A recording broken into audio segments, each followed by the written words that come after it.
ಬೆಂಗಳೂರಿನ ಜನತೆಗೆ ಕಾಡಲಿದೆ ಹನಿ ಹನಿ ನೀರಿಗೂ ತತ್ವಾರ. ಹೌದು, ಎಚ್ಚರಿಕೆಯನ್ನ ವಹಿಸಲೇಬೇಕು. ನಿಗಾ ವಹಿಸಿ ಈ ಸುದ್ದಿಯನ್ನ ಮಿಸ್ ಮಾಡದೆ ನೋಡಲೇಬೇಕು. ಯಾಕಂದ್ರೆ ಮುಂದಿನ ದಿನಗಳಲ್ಲಿ ನೀರು ಸಿಗೋದು ಕಷ್ಟ ಆಗುತ್ತೆ. ರಾಜ್ಯ ರಾಜಧಾನಿಗೆ ಶುರುವಾಗಿದೆ ಕಾವೇರಿ ಜಲಕಂಟಕ. ಮುಂದಿನ 3-4 ತಿಂಗಳುಗಳ ಕಾಲ ಈ ಜಲಗಂಡಾಂತರದ ಭೀತಿ ಎದುರಾಗಿದೆ. ಆತಂಕ ಶುರುವಾಗಿದೆ. ಈ ಬಾರಿ ಬೇಸಿಗೆಯಲ್ಲಿ ಕಾವೇರಿ ನೀರು ಸಿಗೋದೇ ಡೌಟು ಅಂತ ಹೇಳಲಾಗ್ತಾ ಇದೆ. ಜಲಮಂಡಳಿಯಿಂದ ಈಗಾಗಲೇ ಸೇವ್ ಕಾವೇರಿ ವಾಟರ್ ಅನ್ನೋ ಒಂದು ಪ್ರಚಾರವನ್ನು ಕೂಡ ಈಗಾಗಲೇ ಶುರು ಮಾಡಿಕೊಂಡಿದ್ದಾರೆ. ಬೇಸಿಗೆ ಮುನ್ನವೇ ಬೆಂಗಳೂರು ಜಲಮಂಡಳಿ ಅಲರ್ಟ್ ಆಗಿದೆ. ಬೇಸಿಗೆ ಎದುರಿಸೋದಕ್ಕೆ ಬೆಂಗಳೂರು ಜಲಮಂಡಳಿ ಈಗಿನಿಂದಲೇ ಸಿದ್ಧತೆಯನ್ನು ಮಾಡಿಕೊಳ್ಳಲಾಗ್ತಾ ಇದೆ. ಸೇವ್ ಕಾವೇರಿ ವಾಟರ್ ಪ್ರಚಾರವನ್ನು ಶುರು ಮಾಡೋದಕ್ಕೆ ಮುಂದಾಗಿದೆ ಜಲಮಂಡಳಿ. ಕಾವೇರಿ ನೀರನ್ನು ಮಿತವಾಗಿ ಬಳಸಿ ಅಂತ ಬೆಂಗಳೂರಿಗರಿಗೆ ಜಲಮಂಡಳಿ ಮನವಿ ಮಾಡಿಕೊಂಡಿದೆ. ಶಾಲಾ ಕಾಲೇಜು ಸಾರ್ವಜನಿಕ ಸ್ಥಳಗಳಲ್ಲಿ ನೀರನ್ನು ಮಿತವಾಗಿ ಬಳಸುವಂತೆ ಜಾಗೃತಿ ಮೂಡಿಸಲಾಗ್ತಾ ಇದೆ. ಬೆಂಗಳೂರಿಗೆ ಅಗತ್ಯ ಇರುವಂತಹ ನೀರನ್ನು ಕಾಯ್ದಿರಿಸುವಂತೆ ಮತ್ತೊಂದು ಪತ್ರವನ್ನು ಕೂಡ ಬರೆಯಲಾಗಿದೆ. ಬೇಸಿಗೆಯಲ್ಲಿ ನಗರಕ್ಕೆ ನೀರಿನ ಆದ್ಯತೆ ಕುರಿತು ಕಾವೇರಿ ಪ್ರಾಧಿಕಾರಕ್ಕೆ ಪತ್ರ ಬರೆಯಲಾಗ್ತಾ ಇದೆ. ಇಲ್ಲಿವರೆಗೆ ಕಾವೇರಿ ಪ್ರಾಧಿಕಾರಕ್ಕೆ 3 ಪತ್ರಗಳನ್ನು ಬರೆದಿದೆ ಜಲಮಂಡಳಿ. ಮೇ ತಿಂಗಳ ಬೇಸಿಗೆಯಲ್ಲಿ ಕಾವೇರಿ ನೀರಿನ ಬೇಡಿಕೆ ಹೆಚ್ಚಾಗುತ್ತೆ. ಆದರೆ ನಮಗಿರೋ ಲಭ್ಯತೆಯನ್ನು ನೋಡಿದ್ರೆ ಹಾಹಾಕಾರ ಸೃಷ್ಟಿಯಾಗೋದ್ರಲ್ಲಿ ಅನುಮಾನವೇ ಇಲ್ಲ. ಈ ಒಂದು ಬೆಂಗಳೂರು ನಗರಕ್ಕೆ ಕಾವೇರಿ ನೀರು ಸರಬರಾಜು ವಿಷಯದಲ್ಲಿ ಈ ಮುಂಬರುವ 2024 ಬೇಸಿಗೆ ಕಾಲಕ್ಕೆ ಕುಡಿಯುವುದರ ಬಗ್ಗೆ ನಾವು ಈಗಾಗಲೇ ಕಾವೇರಿ ನೀರಾವರಿ ನಿಗಮಕ್ಕೆ ನಾವು ಪತ್ರ ಬರೆಯೋದಕ್ಕೆ ಆಲ್ರೆಡಿ ಮೊದಲೇ ಬರೆದಿದ್ವಿ. ಇನ್ನೊಂದು ಪತ್ರವನ್ನು ಬರೆಯೋದಕ್ಕೆ ನಮ್ಮ ಮಂಡಳಿ ಅಧ್ಯಕ್ಷರಿಗೆ ತಿಳಿಸಿದ್ವಿ. ಜೊತೆಗೆ ಈ ಮಧ್ಯದಲ್ಲಿ ಗ್ರಾಹಕರ ಜೊತೆಗೆ ಪ್ರೆಸೆಂಟ್ ಸಿಚುಯೇಷನಲ್ಲಿ ಕಾವೇರಿಯ ಜಲಾನಯ ಪ್ರದೇಶಕ್ಕೆ ಬರ್ತಕ್ಕಂಥ KRS ಮತ್ತು ಕಬಿನಿ ಸುಮಾರು 16 ಸ್ಟೋರೇಜ್ ಬಿಟ್ಟರೂ 16 + 12 26 TMC ನೀರಿದೆ. ನಮಗೆ ಬೇಕಾದ್ರೆ ಎವ್ರಿ ಮಂತ್ 1.8 TMC ನೀರು ಬೇಕಾಗುತ್ತೆ. ಸೊ ಈ ಒಂದು ಹಿನ್ನೆಲೆಯಲ್ಲಿ ಸಾಕಷ್ಟು ನೀರು ಸಂಗ್ರಹಣೆ ಮಾಡೋಕ್ಕೆ ಮೊದಲ ಆದ್ಯತೆಯಾಗಿ ಕುಡಿಯೋಕ್ಕೆ ನೀರು ಕುಡಿಯೋ ಆದ್ಯತೆಯ ಮೇಲೆ ಪತ್ರವನ್ನು ಬರೆಯಲಾಗಿದೆ.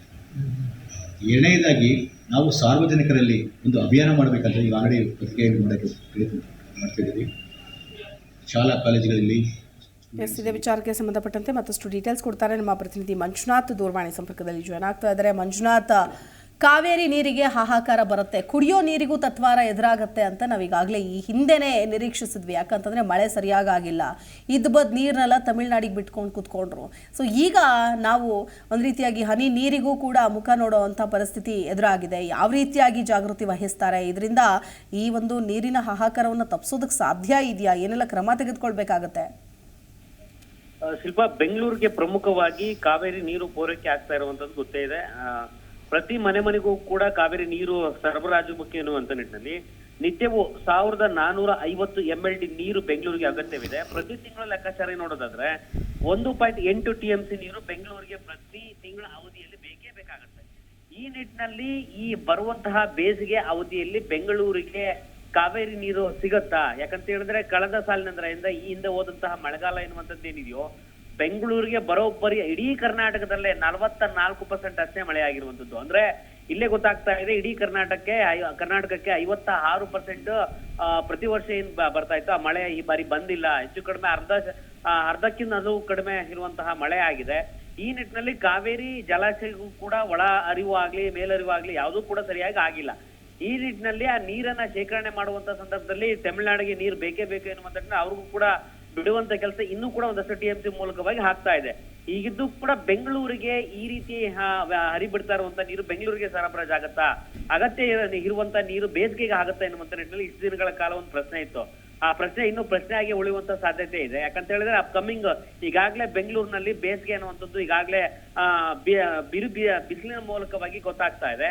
ಮುಂಬರುವ ದಿನಗಳಲ್ಲಿ ಫೆಬ್ರವರಿ, ಮಾರ್ಚ್, ಏಪ್ರಿಲ್ ತಿಂಗಳಲ್ಲಿ ಅತ್ಯಧಿಕವಾಗಿ ಬಿಸಿಲು ಇದೆ ಎನ್ನುವಂಥದ್ದು ಕೂಡ ಹವಾಮಾನ ಇಲಾಖೆ ಮುನ್ಸೂಚನೆಯನ್ನ ಕೊಟ್ಟಿರುವಂತದ್ದು. ಈ ನಿಟ್ಟಿನಲ್ಲಿ ಬೆಂಗಳೂರಿಗೆ ಅವಶ್ಯಕತೆ ಇರುವಂತಹ ಪ್ರತಿ ತಿಂಗಳು 1.8 TMC ನೀರು ಬರುವುದು ಬಹುತೇಕವಾಗಿ ತೀರಾ ಕಡಿಮೆ ಆಗುತ್ತೆ ಎನ್ನುವ ನಿಟ್ಟಿನಲ್ಲೂ ಕೂಡ BWSSB ಅಧಿಕಾರಿಗಳು ಈಗಾಗಲೇ ಸೂಚನೆ ಕೊಟ್ಟಿರುವಂತದ್ದು, ಮಾಹಿತಿಯನ್ನು ಕೊಡ್ತಾ ಇರುವಂತದ್ದು. ಈ ಮೂಲಕವಾಗಿ ಬೆಂಗಳೂರಿನ ಜನರು ಹನಿ ಹನಿ ನೀರನ್ನು ಕೂಡ ಕೂಡಿಡಬೇಕು, ನೀರನ್ನ ಮಿತವಾಗಿ ಬಳಸಿ ಎನ್ನುವಂತ ನಿಟ್ಟಿನಲ್ಲಿ ಒಂದು ಉದ್ದೇಶವನ್ನ ಇಟ್ಟುಕೊಂಡು ಬೆಂಗಳೂರಿನಲ್ಲಿ ಪ್ರತಿ ಮನೆಗೂ ಕೂಡ ಒಂದು ಮಾಹಿತಿಯನ್ನ ತಲುಪಿಸಲಿಕ್ಕೆ ಸದ್ಯ ಕಾವೇರಿ ನೀರನ್ನ ಉಳಿಸಿ ಎನ್ನುವಂತ ನಿಟ್ಟಿನಲ್ಲಿ save water, Kaveri save water ಎನ್ನುವಂತ ನಿಟ್ಟಿನಲ್ಲಿ ಅಭಿಯಾನವನ್ನ ಜಾಗೃತಿ ಮೂಡಿಸುವಂತಹ ಕಾರ್ಯಕ್ರಮವನ್ನ ಸದ್ಯ BWSSB ಅಧಿಕಾರಿಗಳು ಬೆಂಗಳೂರಿನ ಪ್ರತಿ ಹಂತದಲ್ಲೂ ಕೂಡ ಪ್ರತಿನಿತ್ಯವೂ ಕೂಡ ಈ ರೀತಿಯಂತ ಒಂದು ಜಾಗೃತಿ ಕಾರ್ಯಕ್ರಮ ಮಾಡ್ಲಿಕ್ಕೆ ಮುಂದಾಗ್ತಾ ಇದ್ದಾರೆ. ಈ ಮೂಲಕವಾಗಿ ಬೆಂಗಳೂರಿಗೆ ಅವಶ್ಯಕತೆ ಇರುವಂತಹ ನೀರು ಈ ಬಾರಿ ಬಹುತೇಕವಾಗಿ ಕಡಿಮೆ ಆಗತ್ತೆ. ಈ ಮೂಲಕವಾಗಿ ಬೆಂಗಳೂರಿಗೆ ಕಾವೇರಿ ನೀರಲ್ಲದೆ ಇದ್ದ ಪಕ್ಷದಲ್ಲಿ ಬರಗಾಲ ಎದುರಾಗುವಂತ ಸಾಧ್ಯತೆ ಇರೋ ಕಾರಣದಿಂದಾಗಿ ನೀರ್ ಈಗಲಿಂದಲೇ ಉಳಿಸುವಂತ ಕೆಲಸ ಬೆಂಗಳೂರು ಜನರು ಮುಂದಾಗಬೇಕು. ಈ ಮೂಲಕವಾಗಿ BWSSBಗೆ ಅಗತ್ಯ ಇರುವಂತ ಕಾವೇರಿ ನೀರು ಪೂರೈಕೆ ಕಡಿಮೆ ಆಗ್ತಿರುವಂತ ಸಂದರ್ಭದಲ್ಲಿ ಕೊಳವೆ ಬಾವಿಗಳನ್ನು ಕೂಡ ಕೊರೆಸಲಿಕ್ಕೆ ಈಗಾಗಲೇ BWSSB ಅಧಿಕಾರಿಗಳು ಟೆಂಡರ್ ಅನ್ನ ಕರೆದಿದ್ದು 1,000ಕ್ಕೂ ಹೆಚ್ಚು ಕೊಳವೆ ಬಾವಿಗಳನ್ನು ಕೂಡ ಈ ಬಾರಿ ಕೊರೆಸುವಂತ ಕೆಲಸ ಆಗ್ತಾ ಇದೆ.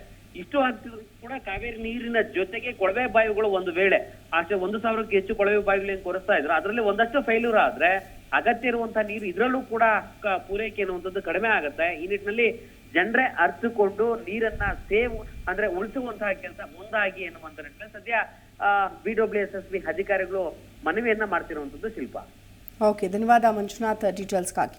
ಸೊ ಒಟ್ಟಾರೆಯಾಗಿ ಈಗ ಏನು ಅಧಿಕಾರಿಗಳು ಮನವಿ ಮಾಡಿಕೊಂಡಿದ್ದಾರೆ, ಕೊಳವೆ ಬಾವಿ ಕೊರೆಸುವಂತಹ ನಿಟ್ಟಿನಲ್ಲಿ ಟೆಂಡರ್ ಆಗಿರ್ಬೋದು, ಮತ್ತೊಂದು ಯೋಜನೆಗಳಾಗಿರ್ಬೋದು, ಜಾಗೃತಿ ಮೂಡಿಸೋದಾಗಿರ್ಬೋದು, ಇವು ಎಲ್ಲವನ್ನೂ ಮಾಡಿದ್ರೂ ಕೂಡ ಕಾವೇರಿ ನೀರು ಅಥವಾ ಬೇಸಿಗೆಯಲ್ಲಿ ಬೆಂಗಳೂರಿನ ಜನರಿಗೆ ಕುಡಿಯೋ ನೀರಿನ ಸಮಸ್ಯೆ ಅಂತೂ ತಲೆದೋರುತ್ತೆ. ಸೊ ಈ ನಿಟ್ಟಿನಲ್ಲಿ ಏನು ಕ್ರಮ ತೆಗೆದುಕೊಳ್ತಾರೆ ಅನ್ನೋದನ್ನು ನಾವು ಕಾದು ನೋಡಬೇಕಿದೆ.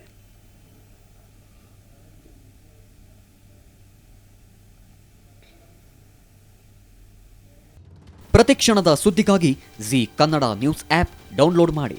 Live TV, latest updates, entertainment, lifestyle, technology ಸುದ್ದಿ ನಿಮ್ಮ ಅಂಗೈಯಲ್ಲಿ.